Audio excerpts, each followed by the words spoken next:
Sveiki visi, mėly esami ir galbūt būsimi Panevėžio muzikinio teatro bičiuliai. Sveikinuosi iš mūsų jaukios, nedidelės žiūrovų salės Panevėžio miesto centre ir šiandien su jumis pirmoji tinklalaidės Teatro DNR laida. Ši tinklalaidė skirta teatro 30 metų jubiliejui, kurio atsiradimą 1994 išvakarėse Panevėžio miesto savivaldybės tarybos sprendimu įteisino, įformino, įprasmino nuo 20-ojo amžiaus besitęsiančią kelių panevėžiečių kartų kūrybinę veiklą. Taip, savo oficialų gyvenimo laikotarpį pradėjo Panevėžio muzikinis teatras, ilgus metus garsėjęs muzikiniais spektakliais, operetėmis, miuziklais, vienijęs daugybę puikių ir Panevėžio ir Lietuvos kūrėjų, o ši tinklalaidė yra skirta ne tik užfiksuoti gražiausius, ryškiausius 30-mečio kadrus, akimirkas, prisiminimus, bet taip pat iš arčiau pažinti tuos žmonės, kurie buvo labai arti teatro ištakų, kurie jį kūrė metai iš metų, kūrė jį, teatrą ir kūrė jame. Taigi šiandien kalbuosi su ilgamete teatro dailininkė Rita Kosmauskienė, su kuria ir pakviesiu mūsų pokalbio metu susipažinti iš arčiau. Sveiki, Rita. Labas. Jūs į Panevėžį atvykote 93-aisiais. Geras klausimas. Ne, aš atvykau anksčiau. Anksčiau. Bet nuo 93-ųjų pradėjote aktyviai kurti ir Šiaulių, ir Panevėžio dramos teatruose. Ne, aš pradėjau kurti anksčiau. Dar anksčiau. Taip, aš dar anksčiau. Aš baigiau akademiją 83 metais ir nuo to laiko pradėjau savo kūrybinį kelią. O į Panevėžį aš keliais etapais buvau grįžus, aš gavau paskyrimą į Panevėžį, nepaisant to, kad aš buvau scenografė, mane paskyrė į paprastą mokyklą. Čia vidurinę dirbti. Pasirinkimas tarp Mažeikių ir Panevėžio, pasirinkau Panevėžį, aišku. Ir iš karto pradėjau ieškoti, kur galėčiau save realizuoti kaip scenografė. Ir taip nusprendžiau aplankyti visus Lietuvos režisierius su pasiūlymu, kad man duoda pavadinimą pjesės, aš darau kažkokį savo variantą ir jeigu jisai tinka, jie ima, jeigu netinka, viso gero, bet be jokio įsipareigojimo. Ir užkibau taip iš karto ant padegimo. Ir mes pradėjom dirbti Šiauliuose. Mhm. Ne, pirmas buvo Kaune, atsiprašau. Ir tada jau Šiauliuose dirbau. O paskui 90 visas tas perversmas, viskas, ir aš gimdžiau dukrą ir taip ten Šiauliuose mano karjera baigėsi ir tada visi teatrai faktiškai buvo užsidarę ir aš tada atvažiavau į Panevėžį, kaip ir atitekėjau, va taip ir čia atsidūriau. Ir mes pradėjom dirbti su Peteriu Stoičevu, su Stepanovičiūte, su daug ten tų režisierių visokiausių čia buvo ir Miltinio teatre, ir visi Šiaulius dar pasikviesdavo. Ir o į muzikinį, tai jau tada čia atskira istorija, kaip aš patekau, bet ta prasme savo karjerą kaip scenografas gerokai anksčiau pradėjau. Supratau, 10 metų nuo muzikinio teatro pradžios Taip, oficialios, ar taip. ne? O apskritai, kaip prasidėjo jūsų, kas įtakojo, kas lėmė jūsų vaikystę, prabėgo Šiauliuose, ar ne, jūs augot, Taip. gimėt? Ir kokios aplinkybės paskatino pasirinkti stoti į dabartinę Vilniaus dailės akademiją? Man pasisekė, mums tiksliau, faktiškai visiškai nesenai buvo klasės sutikimas ir visi labai mielai prisiminėm savo pradinių klasių mokytoją, kuri tuo pačiu studijavo neakivaizdiniai dailės akademijos, tame institutas vadinosi tais laikais. Ir jinai labai mus, dar tokius mažiukus visiškai skatino, atnešdavo ir mes ir grafiką raižydavom, ir monotipijas darydavom, ir net aliejinius dažus duodavo kai kam pabandyti. Ir tokia mūsų buvo dailininkų klasė. Ir dėl to labai daug kas paskui į dailės mokyklą įstojo, nors aš į dailės mokyklą nenorėjau ir aš labai norėjau muzikos. Čia irgi gal yra ryšys, aš įstojau muziką iš pradžio. O tik paskui jau muzika kokią kryptį? Per vėlai aš jau to norėjau, tai mane priėmė tik akordeoną. O. Taip. Ir prasimokiau 4 metus, bet tada supratau, kad vis tik tai ne. Aš noriu dailės. Ir tada bandžiau lankyti ir dailę, ir muziką, aišku, nieko nesigavo ir paskui baigėsi vis tiek su daile. Ir tada tik tvirtai žinojau, kad noriu dailės, tik tai nelabai dar supratau gal ko. Ir nelabai žinojau ten tų ir specialybių ir taip toliau, o paskui, kai jau man taip irgi nušvito, kad aš dirbau laborantę, neįstojau pirmais metais, bet dirbau laborantę tapybos katedroje. Nu ir ten galėjau, tokia 18 metų pradėjau dirbti. Ten galėjau pamatyti, kas tas yra, kokios ten tos specialybės, koks pasirinkimas yra aplamai, koks asortimentas. Ir rinkausi tarp freskos ir scenografijos. Bet supratau, kad freskoje tu būsi kažkur palubėj vienas, o man reikia kolektyvo. Aš mėgstu būti dalis. Ir tikrai neprašoviau, nes nieks nepakeis tos euforijos, padaryto spektaklio, bendro darbo ir to, kad tu ne vienas džiaugiesi kažkur tyliai, bet džiaugiamės visi. Ir tas labai mane mobilizuoja ir kaip menininkė, ir kaip žmogų man tas įdomu. Aš turiu reikalų su visais, su įvairiausia, turiu su visų teatrų, skyrus Rūbinę, turiu reikalų, kai esi scenografas. Ir čia apsisprendimas buvo paprastas, tik tiek, kad tada irgi buvo ten, kas 2 metai priminėjo, taip toliau, taip aš iš 3 karto įstojau. Jūs paminėt mokytoją, o kaip tėveliai jūsų vertino šitą tarp akordeono ir dailės besiblaškymą? Aš buvau piešianti nuo pat mažens, aš mamai išleisdavau madų žurnalus ant tokio ištisinio piešimo sąsiuvinio lapo, atsimenu, ir labai norėdavau, kad pasisiūtų kokią nors suknelę. Tai čia man buvo dar iš kokie 5 gal metai. Aš vis laik piešiau, nežinau, man tas patiko. Siuvau, piešiau, kažką dariau, ir niekas, tėveliai mano, kūrybingi gal žmonės, kultūringi tokie, bet ne tai, kad skatintų, jie leido man rinktis. Jie man kaip tik tai manęs neatbaidė, netgi iš 3 kartą įstoti jau reikėjo mano tokio tikrai užsispyrimo didelio ir jokių, kaip sakyti, nei blatų, nei pažinčių, nei dar kažko. Tai kaip tais laikais būdavo ten. Jie man leido būti, kaip aš noriu, tai tuo. O jums pasirinkus scenografiją, būtent kaip jūs dabar labai taip gražiai apibendrinot, kad esat kūrybinės komandos narys labiau negu vienišas kūrėjas palubėj, ar ne? O kaip jums būnant 18-metį, kas jums būtent padėjo suprast, kad scenografija tai bus tas komandinis darbas?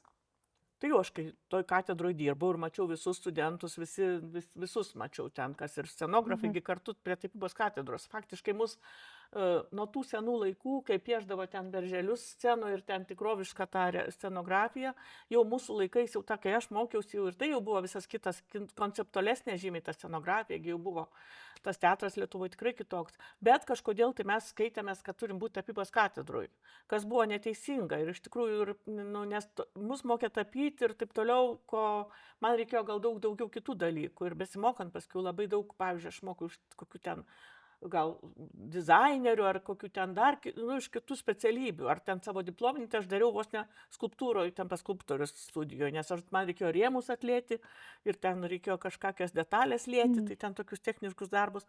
Iš tikrųjų, tai buvo toks, bet tai buvo tapybos katedrų, tada scenografija, ir aš pamačiau, kad scenografai ką jie daro, kaip jie dirba, ten su jais, aišku, visais draugavau, tai studentais mačiau, negraudavau dar kaip prieš paskutinę peržiūros naktį, eini padėti, ten labai įdomu. Ir tada man kažkaip ir teatro aš lankiau, nors vaikystėje teatras man nepatiko, nes jis man buvo būtent gal dėl tų berželių labai netikroviškas ir labai, toks, kad čia melas, man atrodė. O Vilniuje kultūrinė aplinka be abejo jinai skiriasi nuo tos šiaulietiškos, ar ne? Ir kaip vis tiek teatrai ir operos teatras ir dramos teatrai, kaip tai ar kažkokį jums darė poveikį, turėjot galbūt kažkokius ypatingai mėgstamus spektaklius, kuriuos lankydavot ne vieną kartą, ar galbūt scenografą, kur irgi jo kūryba žavėtų, ar būtų įkvėpimas? Kaip pasakyti, kad ten, sakykime, kad Šiauliai irgi turėjo teatrą. Kitas dalykas, mesgi visi važiuodom Panevėžį, Miltinį, tarp mokiniai būdami, taigi matėm visus spektaklius. Man labai patiko Frankas V, atsimenu, kokioj 10 ar kokioj klasėje, aš pamačiau ten ar dar kokie tokie spektakliai. Tai aš jau žinojau, kas tas teatras, man ne tai, kad Vilnius man atvėrė akis. Aš užaugau gan vis tiek tokioje aplinkoje, kur tas viskas buvo aišku. Ir literatūrą irgi taip pat, aš labai daug skaičiau visada. Bet, aišku, tada atsivėrė, nes to labiau, kad studentai gali ten nemokamai lankyti. Bet pasakysiu, mano opera man turėjo praeiti daug laiko, kad aš ją priimčiau. Ir man užtat labai keista, aš visą laiką kažkaip tai dirbti kažkokiam muzikiniam teatre, nu tai čia kažkaip man atrodė visai, ne tas, ką aš noriu dramą, tai ten taip, kas kita visai. Tai čia toks posūkis irgi savotiškas galbūt, nu.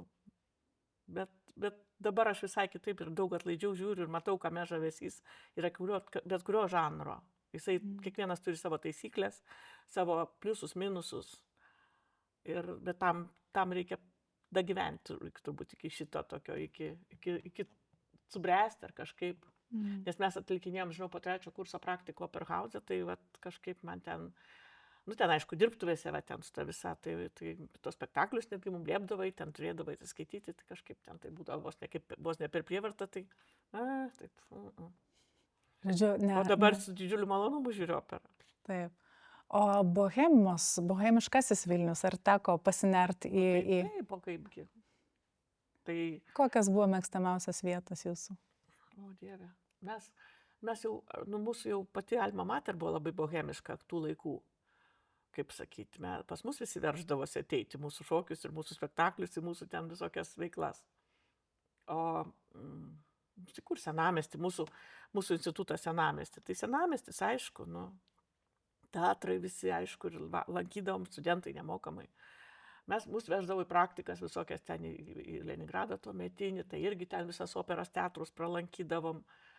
Važiuodavom visas parodas ir visokias, mes galėdavom ten tranzu nuvažiuoti, pažiūrėti, kaip Lvove žydė vyšnios ir sugrįžti, kavos išgėrę. Ar dar kokius tokius dalykus, ten žygdarbius visokius.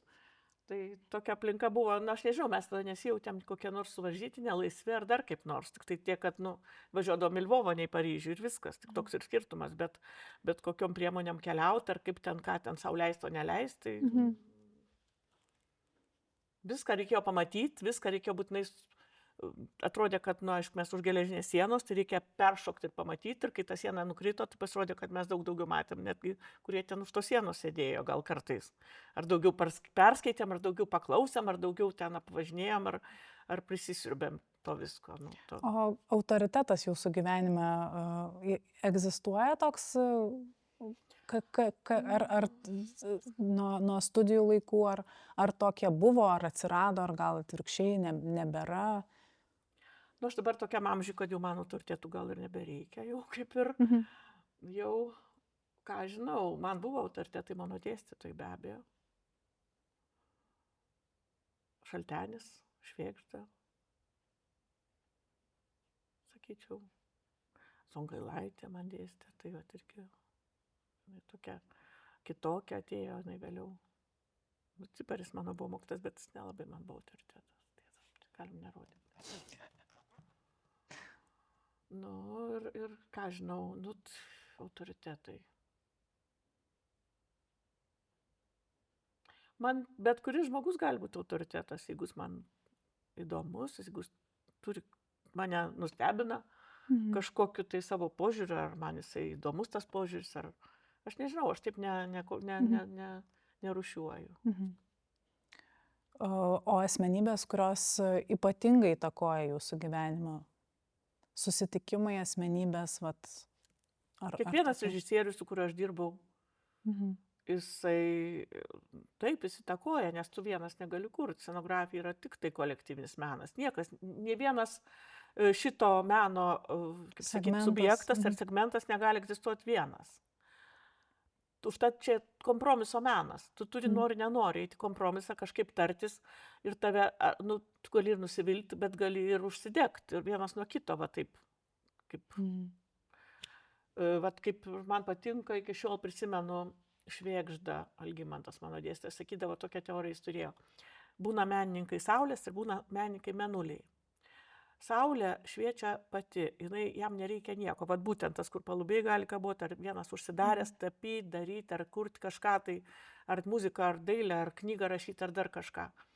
O kiti yra, kuriems reikia atsispindėti, kaip mėnulis, jis toks pats ryškus dangų ir toks pats svarbus, ir toks pats gražus, gal net ir gražesnis, bet jis atspindi, jam reikia nuo kažko tai tą šviesą gauti. Kontakto santykio. Jo, kontakto santykio ir tą šviesą gauti. Jis ją pats paverčia į savo kūrinį, į savo šviesą, bet jisai gauna ją iš kažko, iš tų saulių. Tai užtat man labai svarbu matyti tą irgi, važiuoti po muziejus, pasisemt, pasikraut, kažką tai nu, kiekvienas naujas spektaklis, nesgi tu pasodini kažkokią sėklą, taip tau tik klikt, įsimeti savo tą taupyklę ir tu vaikštai. Ir tu gali net negalvoti apie tą spektaklį, bet tau kiekvienas iki, va čia kažkokia įdomi faktūra, tą jau įsidėjai. Va čia tu jau renki tam spektakliui, net nejusdama kažkokius tai dalykus, iš kurių paskiau tu jį lipdysi ir darysi ir panaudosi kažką. Forma kažkokias ten drabužio detalė ar dar kažkas. Ir tas kraunasi labai jau sortiruoja pats protas, ko tau reikės šitam darbui atlikti. Tai va taip. O artėkim prie Panevėžio. Pirmas jūsų įspūdis, minėjot, kad gavot paskyrimą, taip atsidūrėt Panevėžyje. Kokį įspūdį pirmą paliko šis miestas, tuometinis? Nu, aš turiu patikslinti šitą vietą, nes mano atsiradimas Panevėžyje yra susijęs su tuo, kad mes susipažinom su Vygantu Kosmausku, kuris yra Panevėžio visiškas vaikas. Jo tėvai buvo aktoriai, tėvas buvęs Miltinio teatro direktorių, mama aktorė. Ir jisai pradėjo irgi studijuoti scenografiją ir mes taip susipažinom. Ir tas, sakykime, tas paskirimas jis dar mokėsi, jisai jaunesnis už mane buvo. Ir jis dar mokėsi, aš jau tą paskirimą į Panevėžį, aišku, galbūt čia ir kitur važiavus, bet tiesiog Mažeikiai ir Panevėžys, tai aišku, kad į Panevėžį, bent arčiau Vilniaus, nes aš ten lėkdavau į tą Vilnių, atrodė, kaip be Vilniaus galima gyventi. Tas, kol pripratau, kad provincijų irgi galima gyventi. Praėjo daug laiko, ne taip senai supratau tik. Tai va, ir taip paskiau atvažiavom čia į Panevėžį jau kai aš pradėjau dirbti, tai jau jisai kaip šeima jau, sakykime, 90-ais gimė dukra ir nuo to laiko ir gyvenu. Bet dar taip nežinau, ar esu tikra Panevėžietė. Negaliu pasakyti. Nežinau. O kokį Panevėžį tada atradot? Koks jisai jūs pasitiko? Aš atėjau į Panevėžį per teatrą. Mes tada, kaip tik tai buvo tas laikas, Peteris Stoičiavas atvažiavo, jisai iš Šveicarijos, bulgaras, bet Šveicarijoje gyveno ir Šveicarijos gaudavo tą Prohelveciją, toks buvo fondas, jisai gaudavo pinigų, nes tada buvo žiauriai viskas čia taip biednai gyvenom, tie teatrai vos neužsidarė buvo. Ir jisai atvažiuodavo su tais pinigais, su ta, kaip sakyti, su ta ne stipendijas, ne tik ten ir pastatymo pinigai būdavo. Ir jisai pirmą spektaklį darė ne su mumis, bet paskui mes per kažkokį vakarėlį geidom kiekvieną spektaklį, Dieve, praleisti parodos atidarymą arba spektaklio premjerą, tai čia nežinau, čia nusišauk, čia neįmanoma, čia baisus, nežinau, kas turėjo būti, kad tą praleistum. Dabar kažkaip ramiau visiškai, nes tiek gal daug visko, kad nebe taip gal svarbu, arba ne taip jautiesi save nuskriaudęs, kaip tada tai jau ten visur turėjai dalyvauti. Ir mes taip susipažinom su juo ir tada jis į sekantį spektaklį pakvietė mus. Ir mes darėm su juo nemažai spektaklių. Ir toliau mes paskiau ir Šiauliuose bendradarbiavom. Taip pat mes abu, aš dažniausiai tada kostiumus darydavau, mano vyras darydavo scenografiją. Ir va taip, ir su juo pradėjom dirbti Miltinio teatre. Ne taip senai ir mene dar dariau su Stoičiaus spektaklį. Vieną. Ir pirmas kontaktas, kaip minėjot, su muzikiniu teatru įvyko visiškai ne scenos kontekste, ar ne? Papasakokit tą istoriją. Pirmą spektaklį, tarp kitko, profesionalų darė mano vyras, jisai Vygantas Kosmauskas darė Grybų karą. Tas teatras toksai, tada jisai buvo toks po tos pauzės tokios, ne tai liaudės, ne tai kai, ir man atrodė toks liaudės, kad čia nėra ko eiti net, bet mačiau tą Grybų karą, galvoju, čia visai toks įdomus tas spektakliukas. Ir paskui vyras mirė 2001. Ir mes buvom tik 3 scenografai šiaip jau Panevėžy.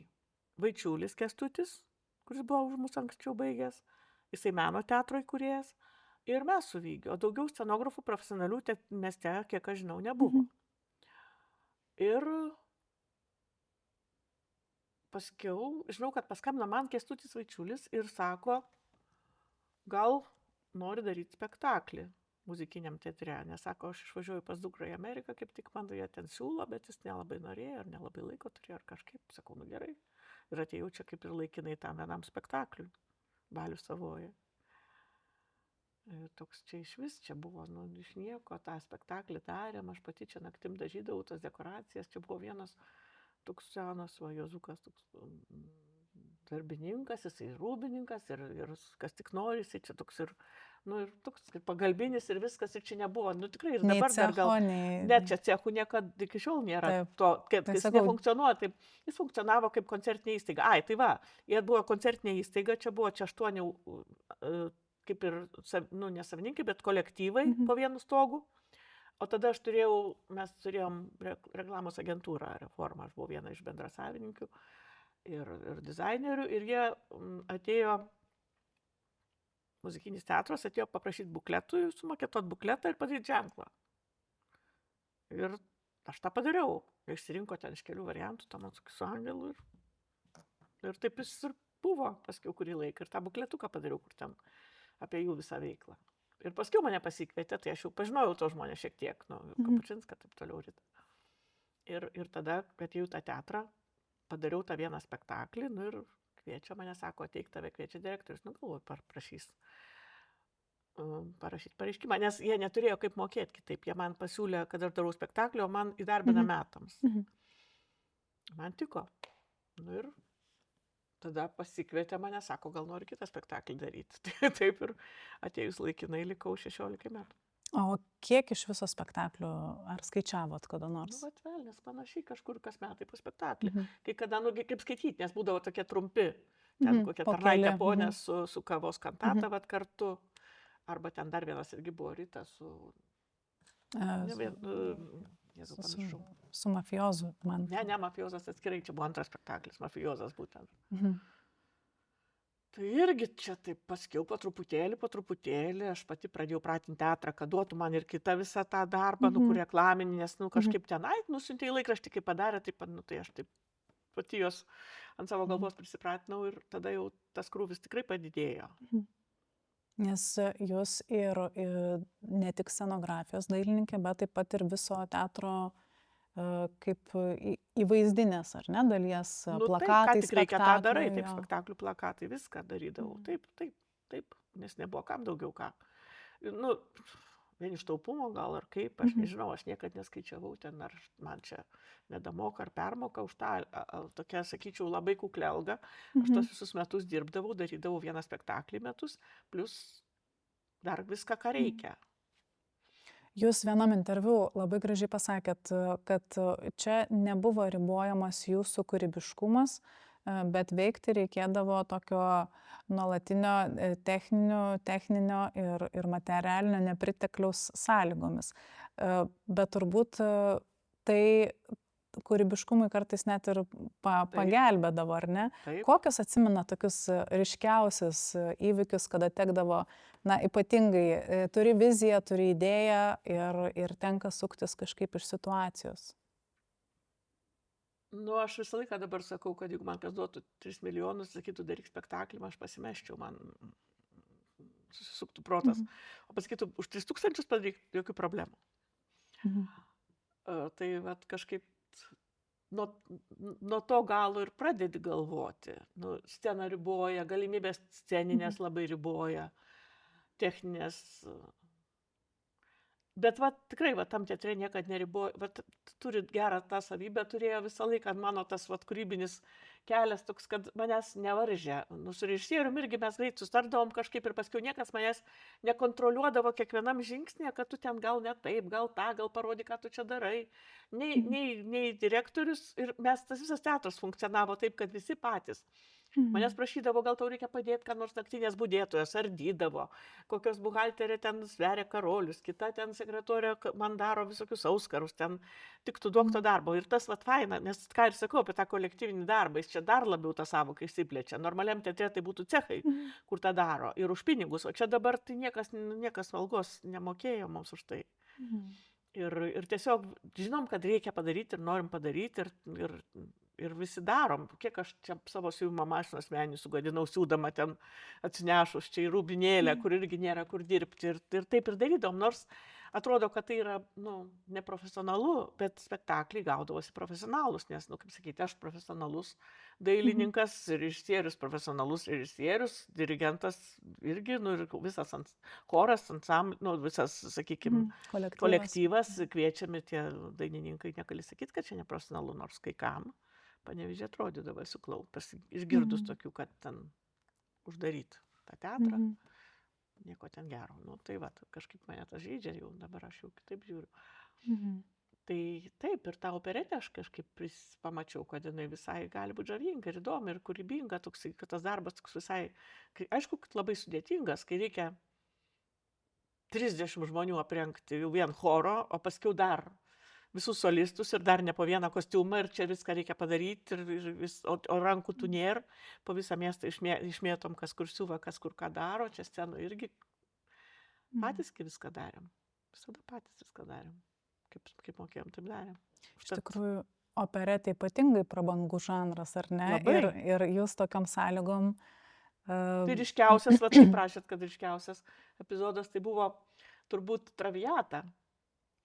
Traviatą atvežė Petrokas kaip studentų, konservatorijos studentų kursinį, baigiamąjį darbą.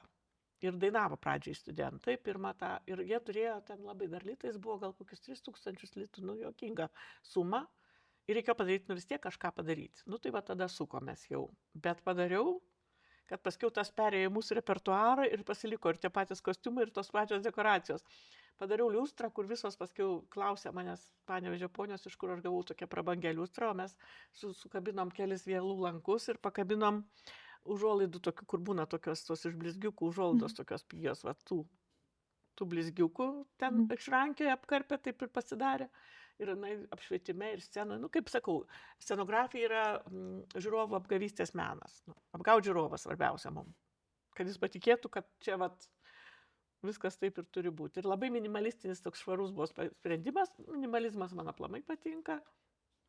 Kartais ne visada gaunasi, kartais pasiduodi truputėlį gal režisierių, ten tai dar to užsireikia, tai dar čia trūksta mizanscenai to, trečio. Bet čia jau, kaip sakyti, kompromisų menas, bet man visada patinka švara tokia ir tokia, neperkrauta, geriau per mažai negu per daug. Šiuo atveju čia taip ir būdavo dažnai, nes, tiesiog nei vietos, nei reikia sutalpinti ir chorą, ir orkestro duobė atsidaro, dar sumažėja scena ir reikia visiems, kad visi tilptų ir dar judėtų ir šoktų. O per tuos metus jūs jaučiat, retrospektyviai žiūrint atgal, kaip keitėsi jūsų pačios profesionalumas, nežinau, laiko atžvilgių, ar greičiau kažkas įvykdavo, pasidarydavo, ar galų gale stilistiškai, jūsų braižas kažkuo kito, ar tai visiškai, jūs pasiduodavo tam komandiniam idėjų polėkiui ir... Vis tiek aš generuoju idėjas. Aš esu tas, kuri... Tai kaip jūs matot tame laike, kaip keitėsi scenografė ir kostiumų dailininkė? Aš ne vien tam teatre dirbau, aš dar ir darydavau kažkokius spektaklius ir kitur, karts nuo karto. Tas braižas, čia geras klausimas, ką žinau, koks tas mano braižas. Aš kiekvieną spektaklį žiūriu kaip naują, kaip pirmą kartą. Pradedi nuo to, aišku, kažkaip tai, kai tam pačiam teatre darai, tai norisi, kad vis kažkas kitas būtų, gal kažkokį kitą nesikartotų. Tai visų pirma, nes vis tiek ateina ta pati publika, jai tai reikia to tokio, naujo kažko, tai tokios, aišku, paskui išmokom ir gal pasipildė ir komanda tokiais žmonėm, kurie padėjo daugiau, galbūt ir lengviau, jau žinodom, kur ieškoti medžiagų, ko mums maždaug, kaip čia žiūrėsis, kaip čia kur pasiūt, kur padaryti, kažką galim.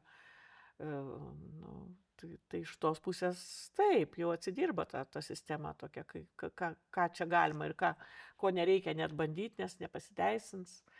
Bet tas mūsų toks badas, taip, būna, kad seną dekoraciją ardai, perdažai, tas buvo iš pradžių mafiozė, paskui ten kokią detalę perdarėm jau į kitą spektaklį, nes, tų pinigų nedaug ir negali ten sugalvojęs paimti ir čia padaryti beleką.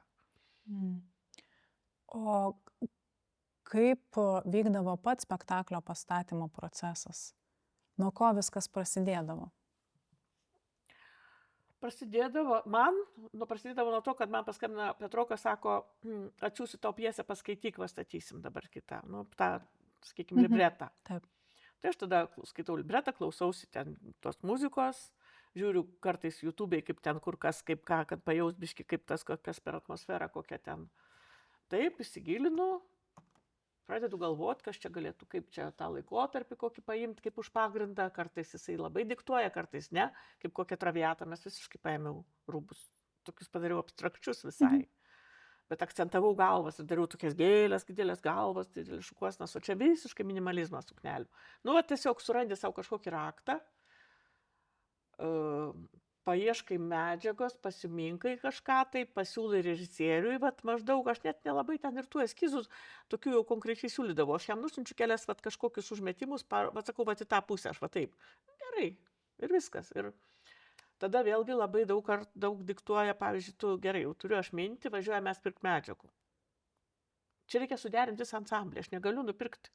Jeigu reikėtų man, sakykime, 3 žmonės aprengti, tai tu gali ten vietų ir atsirinkti. O čia aš dabar, noriu kažkokią gamą paimti. Ieškau ten chorui pastelinės ir trūksta man spalvų arba ką. Tada reikia vėl čia pat persukti visą planą, tada dalykų tokių nėra, tada įmam tokias, tada jau tokį visą ansamblį darom. Ir vėlgi, tada turi ten būdavo, nuvažiuojam tas medžiagų parduotuvės, tai praleidžiam, skaityk visą darbo dieną ir tai dar ne viskas. Dar čia tik tai kokia, nežinau, čia tam labai daug reikia laiko, kol tu surandi ne tik tą raktą, bet tas galimybės, kokias mes, nes, nėra tokių begalinių jų, kaip mūsų teatre, sakykime, gal ten kituose, tu gali užsisakyti iš Italijos, tau atsiūs kokią audinę, ten dar belė ką, ten sugalvoji kailį, violetinės spalvos taškiukais baltais tau bus. O čia nerandi su baltais taškiukais, reikia imti su mėlynais, ir ką padarysi. Gerai, tada keičiasi visa kita jau vėlgi, vieną patrauki iš virvutės, viskas keičiasi. Ir taip. Aš tengiausi labai visada kažkokią ansambliškumą rasti. Aišku, tuose pirmuose spektakliuose labai jaučiasi tas, kai aš ten iš skudurinų suknelės pirkau trumpas, dėinėjau ir kažkokių šifonų, tai dabar jau, aišku, tas jau visai nebesižiūrėtų ir, aišku, visai taip nebedaryčiau ir pati savo neleisčiau gal taip daryti. Bet tada tokios sąlygos buvo, ką padarysi. Nėra, tai nėra, ką.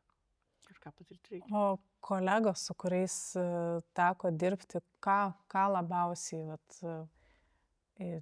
vis tiek laiko tarpas didžiulis. Mūsų šitam darbe, tai visi kažkaip turbūt gal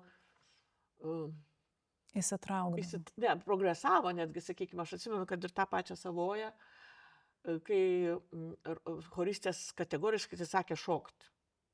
Ir joms ten tas turkų šokis, ten su deiviu reikia, taip toliau, ir jos, mes čia choristės, mes nešoktis, mes nenorim, prie ko čia mums šokti.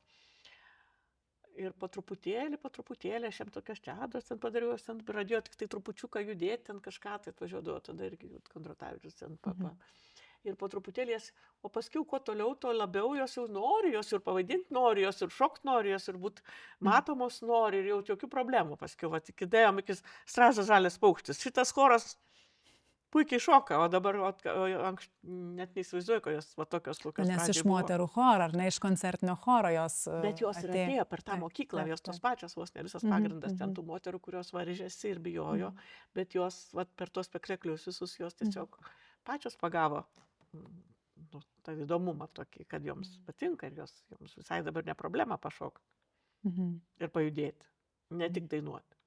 Tai Paminėjot Alfredą Kondratavičių, su kuo dar teko dirbti iš tokių ryškių įsimintinų?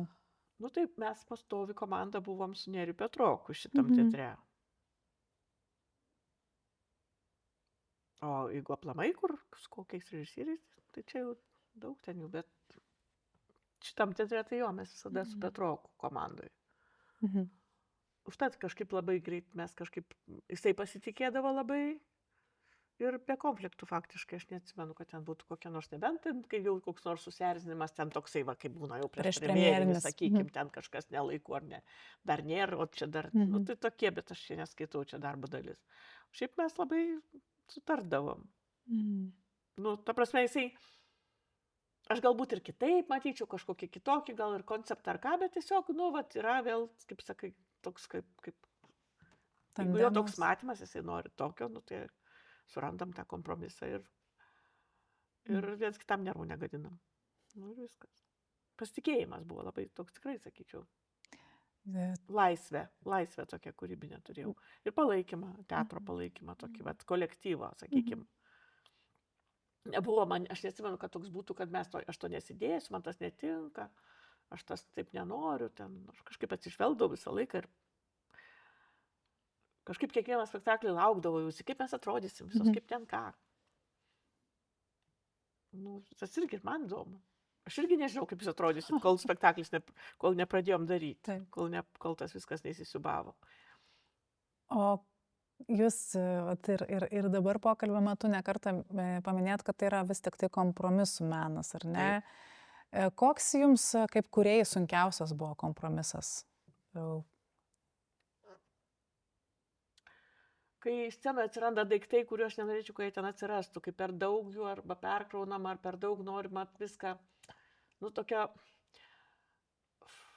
kai aš matau mizansceną, kuri apseitų be šitų daiktų papildomų kažkokių, tai visiškai ir galėčiau, nu, ir netgi bandau kartais pasiūlyti, bet ne, nu, dar čia reikia, kad užsidarytų, čia kad atsidarytų, čia kad pasisuktų, čia dar baldas, nes čia reikia atsisėsti tam kampe, paskiau tam, ir tada man jau sunku darosi, nes kai ta erdvė jau tau pradeda kažkas, nu, įsiterpinėti į tą tavo viziją, nu, aš matau, kad mes ne į gerą einam, bet nukenčia kartais tas spektaklis. Tai čia bet kuriuo atveju, čia ne tik šitam teatre, bet kuriuose teatruose, tas visada toks galbūt nepasitikėjimas, arba kartais būna režisierių nenorėjimas, daug tu savo daryk, o aš savo darysiu. Kad aš suprantu ir jo darbą, aš leidžiu jam, mano suprastis, mano gali koreguoti, bet aš suprantu ir ką jisai daro, aš jam irgi galiu pasiūlyti, kad čia vat, galima ir kitaip tos aktorius, tą, ką jis nori padaryti ir kažkaip, nu, toj mano scenografijai, aš numatau jau, aš žinaugi veiksmą, aš žinau, kas čia turės būti ir galima galbūt tiesiog neprikrauti arba neapkrauti, arba kažkaip, nu, įvertinti ir mano tą tokį, nu, bet čia aš suprantu, kad scenografai visada turi nusileisti. Nieko nepadarysi, taip turi būti. Turbūt. Ir dažnai nusileisdavo? Nu, nebent labai jau stiprus scenografas ar kažkoks tai, arba labai geras toksai. Nu, faktiškai tu kiekvienam spektaklį, sakau, nėra tokio spektaklio, kuris, nu, gal labai nedaug, tokių, kuri visiškai taip jau. O buvo tokių atvejų, nežinau, tokių ribų, kur, na, jūs eidavot iki galo už savo idėją ir aš visada einu iki galo už savo idėją. O tai kur tada kompromisai? Nu, kiek man leidžia tas kompromisas, bet jau kiek galima aš tas ribas išbandau. Išbandau. Taip, be abejo. Supratau. Ir tokiu, vat, labai norisi šiek tiek paliesti tuos, na, konkrečius pastatymus, konkrečius spektaklius. Vat, dėl to taip vedu į tos atsiminimus, kur mes turėtume pavadinimus, kompozitorius, gal net ir prisiminti, kas dainavo, kažkokius tos vat, gyvesnės aplinkybės su žmonėmis, kurie gal dar yra tarp mūsų, gal jau ir nėra, vat, kažkokie tokie ryškiausi. Nu, aišku, tas pirmas spektaklis Balius Savojoj labai ryškus, jisai man lygi šiol, labai tada irgi tas jaunos suvažiavo solistės, kažkaip pas mane net gyveno, nes joms nepatiko kažkoks bendrabutis, kur ten joms davė, taip toliau, mes taip kažkaip labai kontaktą greit suėjom ir susidraugavom ir tas toks spektaklio, vat vėlgi tas, kad tu, kai mažas teatras, galbūt tas artimesnis santykis ryšys, aš įsivaizduoju, kokiam ten dideliam teatre, tai tu ten net ir neturėsi progos, ten bus dar tarpe daug žmonių, o čia tie tarpai labai jų nėra. Ir tad visi, bet kas su visais čia kontaktuoja artimai ir tas toks, tai ir labai tas gražus buvo spektaklis vien dėl savo, jis tikrai labai gyvas, visai būtų verta atnaujinti. nes labai patiko ir publikai, labai liūdėjo. Jis, man atrodo, rekordinį kiekį skaičių buvo. Jau paskui žiūrėjau, ten nudrošta viskas siaubas. Ir jau tos pasikeitė ir ten solistės ir taip toliau. Ir jau reikėtų, jau matau tos suknelės, dieve iš tų skudurynų ten perdarinėtos. Jau reikia jas ir ten avalinę nutyli, bet, vėlgi tada jau reikėjo naujo projekto, kad tą padaryti. Bet jis tikrai toks potencialus labai buvo gražus ir žmonės buvo pasiilgę tos operetės teatre. Jie labai laukia jo. Ir paskiau jau kiekvienais metais tikėjosi tos operetės. Ir tas vėlgi, aš tikrai ne operetės žanro gerbėja buvau, toli gražu, man atrodė labai čia peržengiau per save. Kai atėjau čia dirbti, kažkaip labai skeptiškai buvau nusteikus, bet kažkaip, sakau, pajutau, kad jis reikalingas, jis įdomus, yra publika, kuriai patinka tas dalykas. Ir jisai tada ir turi tokio, aš kažkaip kurie turėjau tokio atsipalaidavimo. Aš tikrai galėdavau irgi žaisti tada, aš sau leidau su visais kitais dalykais ir tiesiog žaidžiam, pabandom tai, pabandom kažką tai sau gali paimprovizuoti, pažaisti. Buvo labai fainas tas Kavos kantata ir Tarnaitė ponia irgi toks, irgi visiškai ten abstrahavom į tokius neaiškų laiką, tą visą tokį ir geri solistai, faini ir tikrai patiko žmonėms. Mafiozas operoj buvo neilgai ėjo, jisai sunkiau kažkaip tai užsikabino mums ir toks, nežinau kodėl. Gal, sakykime, jeigu taip iš sėkmės pusės jis nebuvo iš pačių tokių įdomiausių. Paskui buvo nuostabiai Marica, pavyzdžiui, puikus spektaklis. Tada buvo pasikvietęs teatras ten tą austrą scenografą, kuris irgi truputėlį nepagavęs mūsų scenos, jis taip gražų padarė, labai vaizdą, bet labai čia buvo viskas taip tokia dėžutė sudėta ir tada apšvietimo labai sudėtingi dalykai. Nėra to judesio, bet aš ten irgi dariau. Labai patenkinta to darbą su savo, tada labai buvo gražus spektaklis, jiems labai patiko. Tas retro suknelės aš dariau iš drobės. Galvoju, jeigu taip tokia, čia iš šiaudų visą sceną, tada aš irgi iš drobės. Jis taip skeptiškai žiūrėjo, kaip čia atrodys, bet buvo labai puiku. Man atrodo, atsiminimų vertas ir tas pats procesas tos gamybos, ar ne, su tam vitelėm ten kažkaip labai. Merginos, bet aš kostiumais užsiėmiau tada, nes jau jisai kitas dailininkas, tai man jau čia kaip ir, aš tada jau nesikišu. Taip. Tai buvo tokių spektaklių, kur ne aš buvau, sakykime, scenografas, bet tik tai kostiumų dailininkė. Ten irgi jau darbo, ojei, kiek pakanka tikrai su šitiek šitų veikėjų ir pasikeitimų ir taip toliau. Ir dar vis tiek rekvizito visokio ten reikalai. Bet jisai buvo labai gražus, toks baltas, viskas taip toks šviesus, įdomus. Aš ant juodą baltą tada tai pasirinkau, išskyrus solistus truputėlį su spalva tokia irgi, bet tokiom aiškiom, tokia aiškia kalba, tokia grafinė pasirinkau tam spektakliui, kad scena labai pilna, kad nebeprisikraut spalvų kažkaip, kad estetiškai taip ir tikrai gerai atrodė jisai, labai gerai atrodė spektaklis ir labai jisai buvo mylimas. Nežinau, kodėl paskui jis nustojo, dar labai daug paskui norėjo žmonės tos Maricos kažkaip. Tai va, iš tokių ryškesnių. Kas ten paskui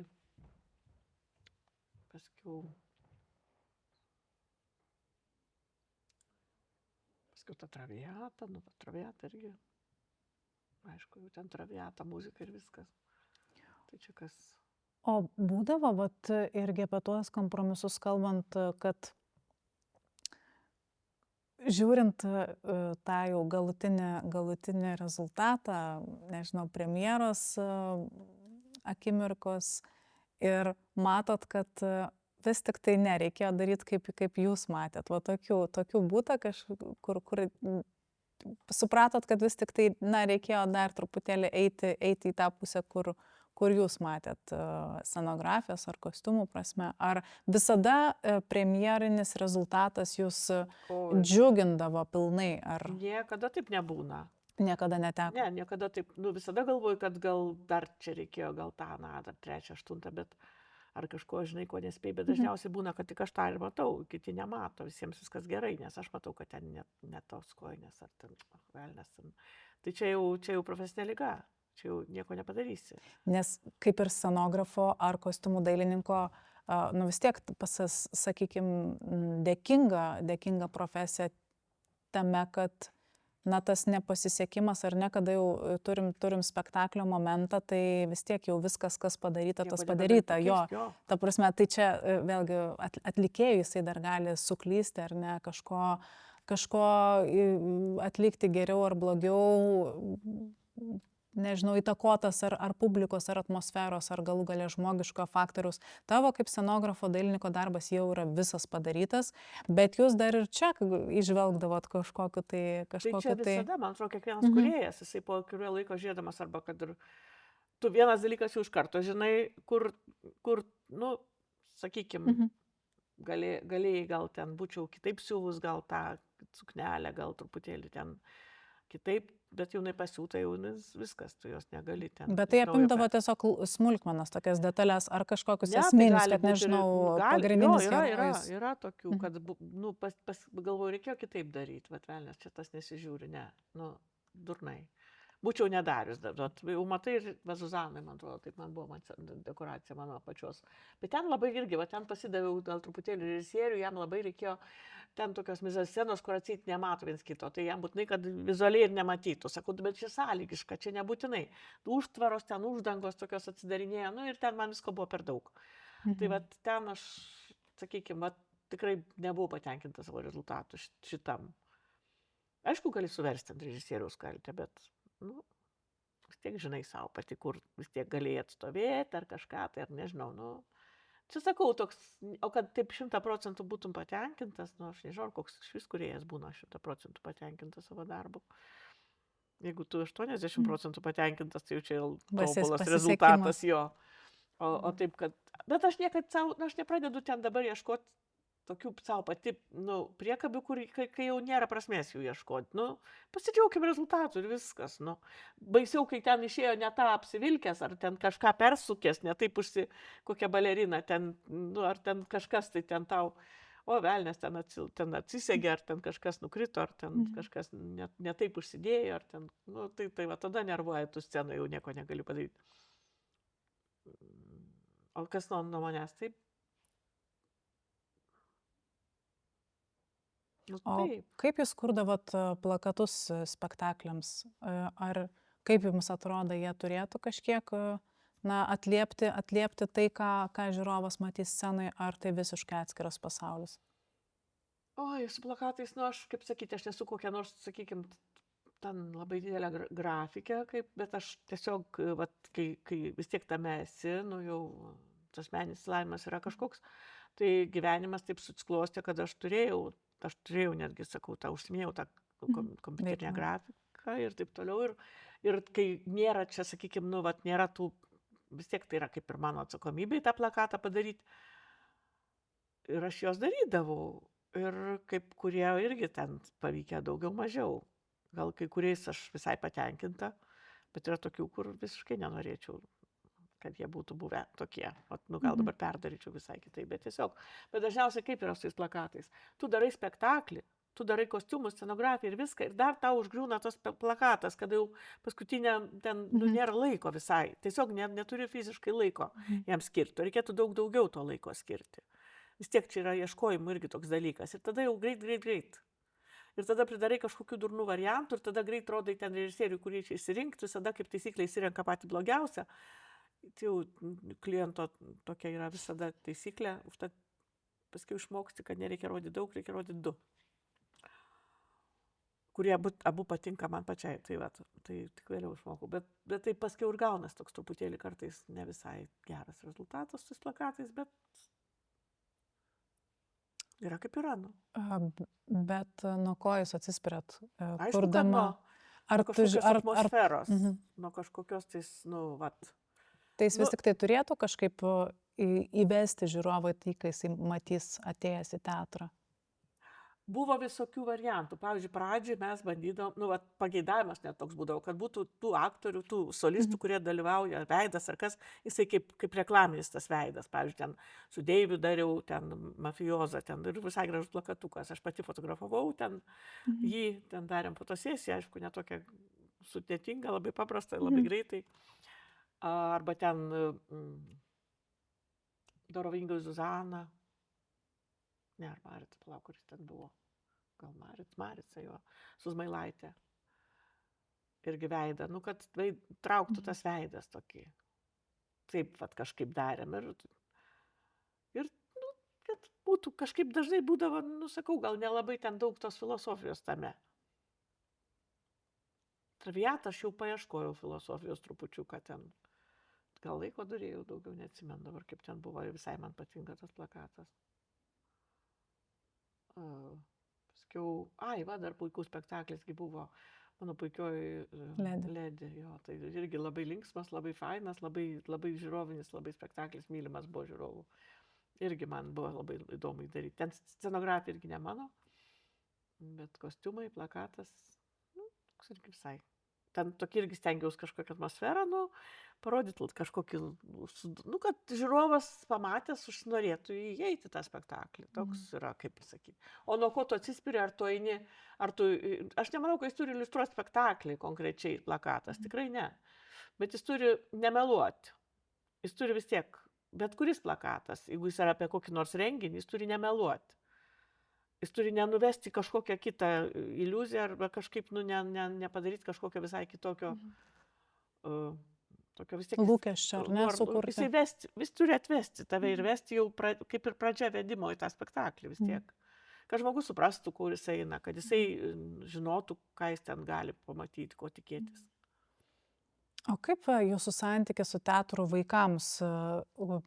Per istoriją turbūt nelabai daug buvo statyta, bet dabar viena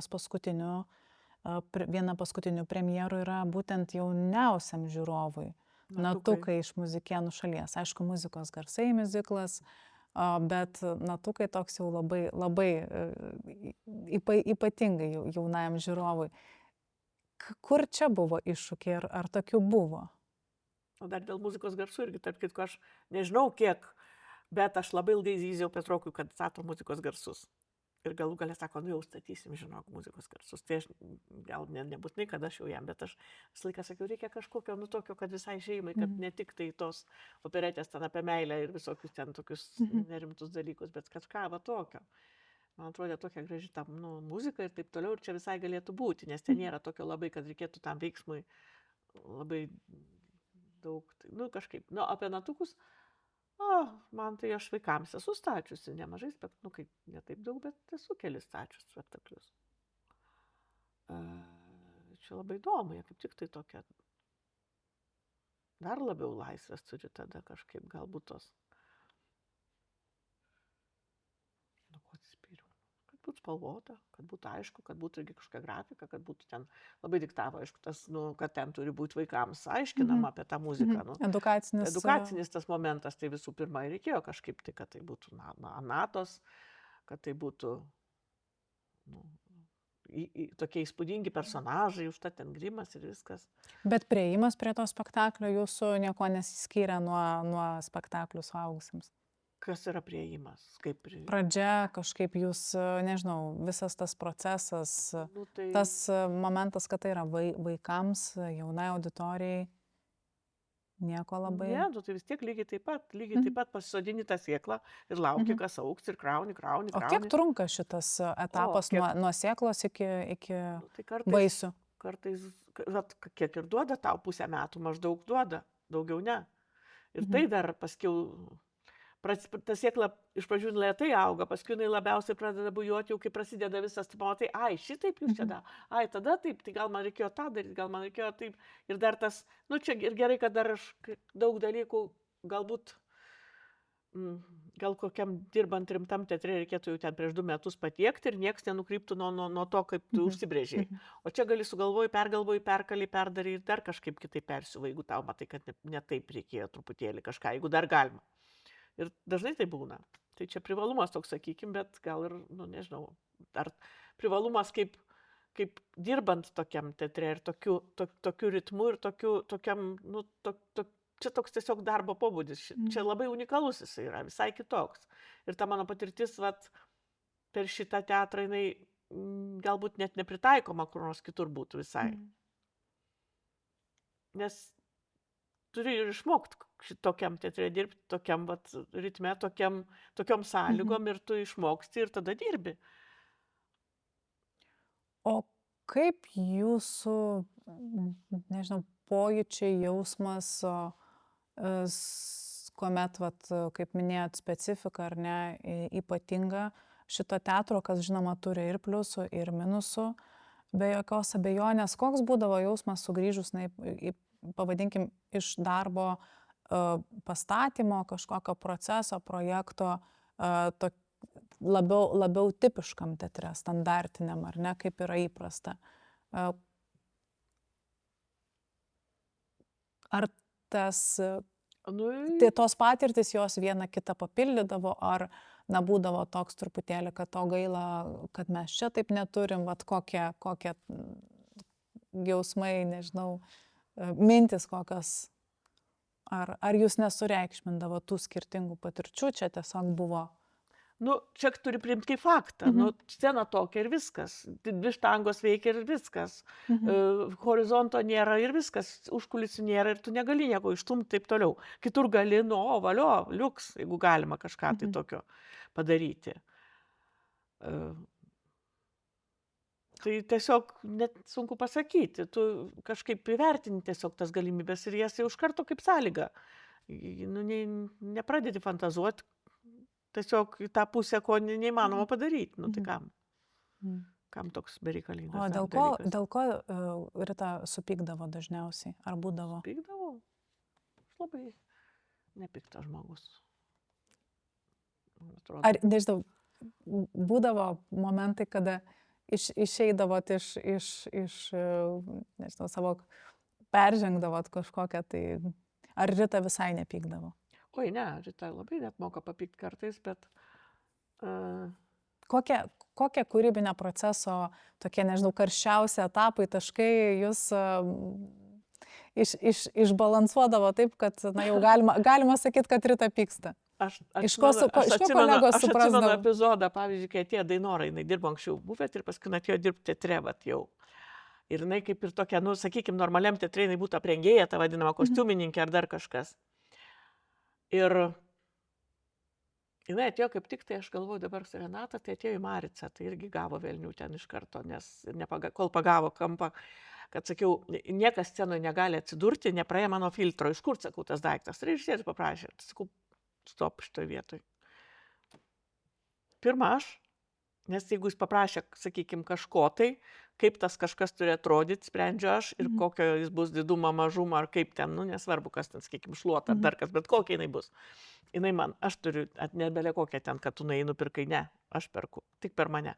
Tai tą reikėjo išmokyti, tai va čia buvo tokių, bet čia tiesiog, epizodai. Sakykime. Ir visada pykstu, kai peržengiama tas yra, kas subordinacija tokia, sakykime, teatrinė, nes aš atsakau už tą, kas scenoje, kaip atrodo, kad paskui man, kaip, tai yra mano autorinis darbas, ne? Tai va, atėjo Dainora dirbti ir jau antrą spektaklį, kai mes dirbom, tai sakau, Dainora, dabar žinok, aš vėl lakstysiu greitai ir rėksiu labai, bet tu dabar jau daugiau nebijok, nes ten iš pradžių, Dainora, kur kojinės, Dainora, kaip visos choristės, o kur mano tas, ten, kai vaikų darželis irgi būdavo, jas reikėjo mokyti, kad pačios atsakingos už savo darbų, daiktus ir taip toliau. Tai būdavo ten tik Dainora šiandien, Dainora ten, figūra šiandien, figūra. Tai jinai tiesiog pasimesdavo visiškai, tai jinai visą paskui žino. Tai dabar sakau, vėl rėksiu ir lakstysiu. Ir tai žinau, tai jau sako, tai jau, mes kažkaip, pasiruošdavo. Taip, tai sakau, taip dabar bus, nes, taip, bus tokia situacija, kai aš garsiai rėksiu ir kur tas, kur anas, kodėl tau, kur, nes negali suvaldyti, čia aišku, tie grimerinės gydėvė, viskas čia labai, jo, aš nežinau, vis kaip tokius didelius spektaklius mes čia pastatydavom, didelius ta prasme, kad, apimtim, kad jeigu scenui su orkestriuku suskaičiavus, tai gal tiek pat žmonių, kiek salėje, vos ne. O jūs savo darbą ramiai stebite salėje, ar jūs vis tiek labiau užkulisių žmogus? Aš visada labai noriu pamatyti iš salės, irgi, jeigu galiu kažkada. Tai žiūrint, kokia ten situacija, kartais reikia būti užkulisi, nes tu tiesiog ne... Esi ten reikalingas. Ten esi reikalingas bent pradžioje, bet visada visus savo spektaklius vis tiek pasižiūriu už salės. Gal vieną dieną vieną veiksmą, kitą dieną kitą veiksmą. ar kažkaip, bet jo, būtinai. Būtinai. Anksčiau tai iš vis, kai galėdavau, kai teatre dar Šiauliuos ten ar ką, tai tiesiog stebėdavau visus spektaklius savo, sekdavau, nu tiesiog, vat, negali, reikia. Ir ten ir aktoriams tada, kai jie žino, kad tu žiūri, ir jie paskui ir pastabėlių, net visokių ten taip toliau, kaip aš čia ką, kaip čia man atrodė, ar mano čia tas, nu kaip ten kažkoks. Nu, tai, nes čia vis tiek vienas toksai, kaip ir. O į ką scenografas, kostiumų dailininkas, jau žiūrėdamas galutinį rezultatą, labiausiai kreipia dėmesį? Ar yra kažkokie tie, nežinau, kanonai, jums svarbiausia, ar asmeniškai gal svarbiausi dalykai, ką jūs visuomet, na, nežinau, kaip toks... Suprantu klausimą, jo. Labai dažnai pastebiu, pavyzdžiui, gal toks, kai žiūri ir kitus spektaklius ten, tai toks sugadintas tas žvilgsnis, stengiuosi atsiriboti ir visada žiūrėti spektaklį, kaip žiūrovas, jo. Bet mane labiausiai erzina tas, sakykime, tai mano akim neprofesionalumas, bet labai dažnai tokius dalykus daro, kai pakviečia kokį kostiumų dailininkų, kokį nors stilistą. Sakykime, ne scenografą. Aš nežinau, kas čia turi būti, kaip tai gal čia smegenis kažkaip, kad tu turi teatriškai pradėti galvoti, mąstyti. Ir aš visada, mano uždavinys, kokiam tik tai treba, kad mano kostiumas vaidintų, padėtų. Aš netgi juokaudavau, skaitau, tau nieko nereiks vaidinti, tau kostiumas vaidins. Tai turi būti ir personažas, ir fiziškai netrukdyti, ir pridėti prie charakterio, ir atspindėti tą režisieriaus kažkokį uždavinį. Ir tas turi kurti, tas kostiumas, jisai turi visą laiką būti, jis turi būti personažo, netrukdyti tam personažui. O labai dažnai būna, tu žiūri tą kostiumą, jis pats savaime gražus, bet jisai visiškai nieko, tekstas savo, tas kostiumas savo. Jie nesusijungia. Kartais dabar ir su muzika labai panašių dalykų atsitinka. Tai aš manau, čia su bet kuo taip dažnai gali atsitikti. Taip pat su scenografija, aš tokių nemėgstu, kartais dabar tokie madingi dalykai, netgi su režisūriniais tokiais štampais, pavyzdžiui. Tie štampai mane, jie tokie, nežinau, galbūt čia irgi kažkokia tai sakotiška ar mada, ar ten režisieriaus atskiro paėmus branda, ar kažkokia vaikiškumais amžiumi, kitaip gal jau daugiau, matai tas tokius, matai tokius naivumus, tokius ar kvailumus, arba kur tiesiog tu savo pakenkiai. Žmogau, galėjai padaryti ir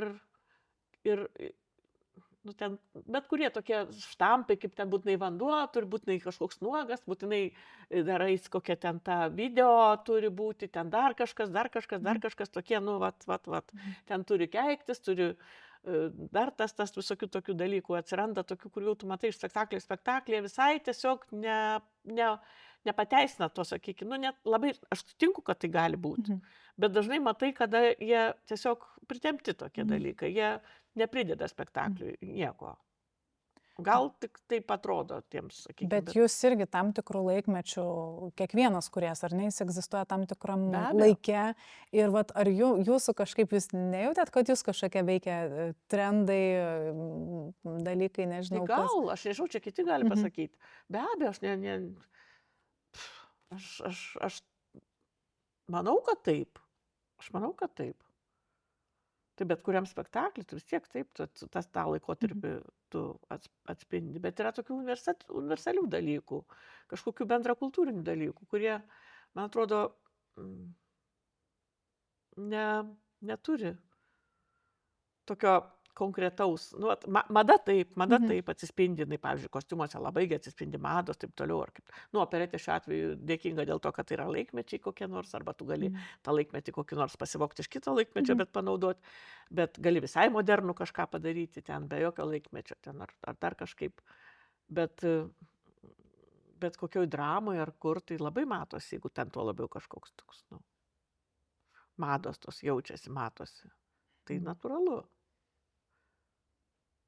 Bet visada turi būti, aš manau, kad vis tiek turi bet kokiu atveju, tas nesvarbu koks tas kostiumas, jis nebūtinai turi būti realistinis, čia nereikia suprasti, kad jis turi būti tas personažas, jisai gali būti visai koks nors ten, nežinau, kas tik nori, bet jisai turi padėti vaidmenį kurti. Aš visada labai myliu aktorius ir myliu žmonės, kurie scenui. Ir mano uždavinys, kai aš visada savo stengiuosi, kad netrukdytų jiems, kad padėtų jiems, kad jiems įeiti tą personažą, į tą vaidmenį savo būtų lengviau kažkaip. Ir O kiek jūs pati einat giliai į tą personažą? Ar buvo tokių, kur neišlukštenot? nu, operetė toks žanras, kur ten nelabai Ai, yra ką teisingai, lukštenti, taip. kaip sakyti. Čia daugiau tas vizualumas visada.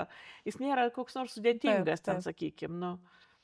Nu, Bet labiau. čia bendriau paėmus, Bet gal ne, tai bendriau ne tik paėmus- mūsų teatre jo, nes čia tikrai... bendriau paėmus, tai ką žinau. Nu, aš stengiuosi. Aš stengdavausi. Bet Būdavo, vat kad iškart pasiseka, sudėtingiausias, vat kažkokį tokį, kur ar tai pats, nežinau, ar aktorius, ar atlikėjas to vaidmens, kad, nu, vat kažkur tai kažkokio tokio ypatingai, vat reikia gal kažką Būna. daugiau gilintis. Ar... Tai būna kartais, Ko- kad ko- užkliūna kažkoks kuris- vienas personažas. Kuris tiesiog jums daugiausiai iššūkių per, vat, O, Jėzau. taip, Dabar prisiminti viską. Nu, dramai daugiau būna tokių iššūkių gal. Nes čia sakau, čia tai labai viskas tokia eina tokio visai kitam rakte. Kitam rakte čia toks, nu, turi gražu būti. Jo, va toks, va, sakykime, operetė turi būti, žmonės ateina pažiūrėti, kad būtų gražu. Ir oi, kokie gražus kostiumai. Jis laiką, tai jau čia viskas, čia jau komplimentas, viskas aišku, ten, man nereikia, kad kažko ten giliau ten. Nes taip, mano toks uždavinys buvo, sakykime, padaryti, kad būtų žmonėms šventė. Bet kokiuose dramos kūriniuose taip, galbūt kokią Kaukazo kreidos ratą darėm su Banioniu Miltinio teatre kažkada, tai man ten buvo labai vienas personažas, tiesiog užkliuvo ir nežinojau, kaip įspręsti, nežinojau iki pat galo ir paskiau kažkaip taip ir jis toks va, atsarginis variantas buvo, taip ir nuėjo paskiau. Ir niekas ten kiekam daugiau neužkliuvo, man užkliuvo. Toks, kad jisai, va, aš iki šiol jaučiu, kad aš jo nepadariau iki galo. Nesugalvoju, bet čia tokie, nežinau, gal dar daugiau, aišku, tokių buvo, tikrai neatsimenu dabar. Atsimenu lengviausią variantą, kai mes darėm Šiauliuose, ten 2 aktoriai vaidino tik tai, ir belaukiant Godo tęsinys, tokia jauna, Jazmina Rezaira, tokia jauna, dabar jau ne visai, gal ne, bet tokia buvo moderni dramaturgija. Ir tas labai įdomus spektaklis, toksai, kur belaukia to Godo, toliau ten laukia ir paskiau ten, nu, tokias visai, toks fainas spektaklis, bet ten man visiškai, iki šiol aktoriai atsimena, sako, mes nuo pirmos repeticijos buvom su tikrais kostiumais. Nes ten jos reikėjo aprengti visiškai tokiais nuplyšusiais, nudriskusiais ir tik tai parinkti. Skarmalais tokiais. Aš iš teatro Rūbinės parankiau, tiesiog tik ką paderinau. Tas, kur Venskus, tarp kitko, ten vaidino, tai jam per mažus daviau rūbus, o tam, kuris įkūdas ir ilgas, per didelis. Ir viskas. Ir jie ten turėjo visą laiką tą fiziką tokią savo, tai tampytas, ir jiems tas padėjo nuo pat pirmos repeticijos. Tai ir buvo labai tikrai, va, viskas. Sklandžiai. Nieko man daugiau ten nereikėjo daryti. Aš ten... O turėjot, čia irgi neapsiribuojant tik muzikiniu teatru, kažkokį visą laiką minėjot muzikos garsus, kur labai knietėjo išpildyti scenoje dar kažkokių tokių pastatymų, pjesių? Aš labai norėjau, bet taip ir nesulaukiau kažkokio modernaus šiuolaikinio miuziklo. Va to tai tikrai, va, kažkaip, nueikim nuo tų visų, gražu, bet ta klasika visa tokia, bet jau, gal yra ir prirašyta tokių visokių įdomiausių dabar dalykų, kai pasižiūri. Aišku, gal ten yra dalykų, kur ten, sakykime, irgi galimybių, licenzijos, taip toliau, gal ten yra atlikti, nežinau. Bet va to aš tai pasigendu, va, kažkokio, tęsi tą muzikinį tokį, sakykime, kaip muzikinio teatro, nes žmonės to čia ateina. To šventės, va, to šventės nepamiršti, tos šventės jiems ir bet tokį, šiuolaikišką kažką, tai gal kitą konceptą tokį, va, to labai pasigendu, va, ir tą gaila, kad neteko. Gal dar teks. Va, niekada negali žinoti. Žinau, niekada negali žinoti.